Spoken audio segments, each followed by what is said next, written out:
There are gods who earn their honor in sunlight, and there are gods who earn it in exile.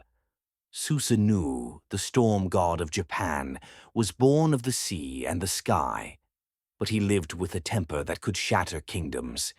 His rage shook the heavens, his storms tore through rice fields, his grief for his mother turned to fury so wild that even the gods could no longer contain him.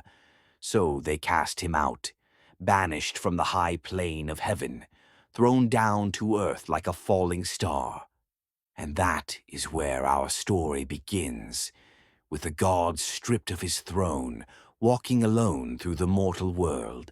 As Susanoo wandered through the misty valleys of Izumo, he heard the sound of weeping. A small hut stood beside a river, and outside it a couple cried uncontrollably, their daughter trembling between them. Susanoo asked what tragedy haunted this place. The father bowed deeply. Great one, for 7 years the 8-headed serpent Orochi has come for our daughters. He devours one each year, and now only this girl remains. Susanoo looked at the girl, her face pale but steady, resigned to the fate that awaited her. And the storm god felt something move inside him, not anger, but purpose. "Give her to me," he said, "and I will stand in her place." Susanoo told the family to brew 8 vats of the strongest sake they could make, strong enough to fell an ox, stronger still to shame a god. They placed the vats in a ring, each one linked by wooden fences.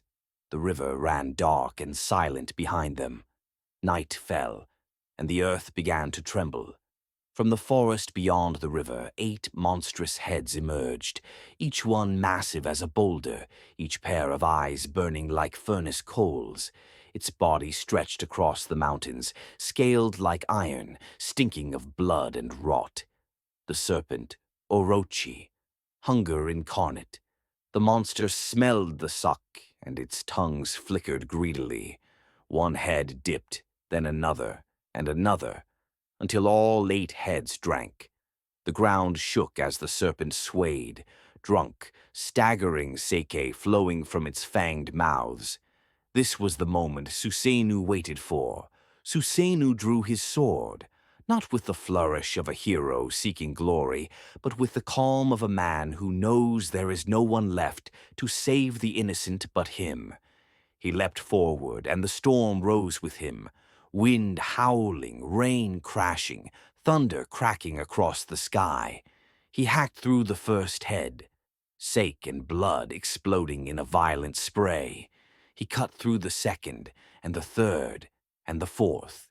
The serpent roared, drunk and dying, thrashing like a fallen mountain. Susanoo pressed on, the storm growing with every strike. Lightning split the earth. Trees snapped like arrows. Finally, he reached the last head, foaming, rearing, fighting through its drunken haze. Susanoo drove his blade forward with the strength of the sea behind it, and the 8-headed serpent Orochi fell silent in the river valley. But the story does not end there. When Susanoo cut through the final neck, his blade struck something impossible, metal. Inside the serpent's tail was a sword, a god-forged treasure hidden by fate itself. Susanoo lifted it from the carcass, a blade so perfect it seemed made from the bones of starlight. This was the Aimno Murakumo no Tsurugi, later known as Kusanagi, the grass-cutting sword, a weapon destined for emperors, warriors, and heroes, yet unborn. Susanoo offered it to his sister, the sun goddess Amaterasu, as a gesture of peace, an end to the feud that cast him down.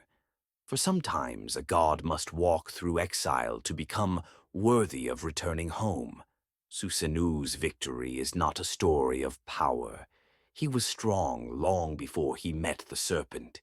It is a story of redemption, of a god who descended to earth in disgrace and rose again through courage. He protected the helpless. He faced down a monster that had taken lives for years. He fought not for glory, but because the world needed someone willing to stand in the serpent's path. Every man carries his own Orochi, his own eight-headed terror, his own exile, his own valley of shame. And like Susanoo, we rise not by fleeing the monster, but by facing it, sword in hand, storm at our back, and resolve born not from pride but purpose.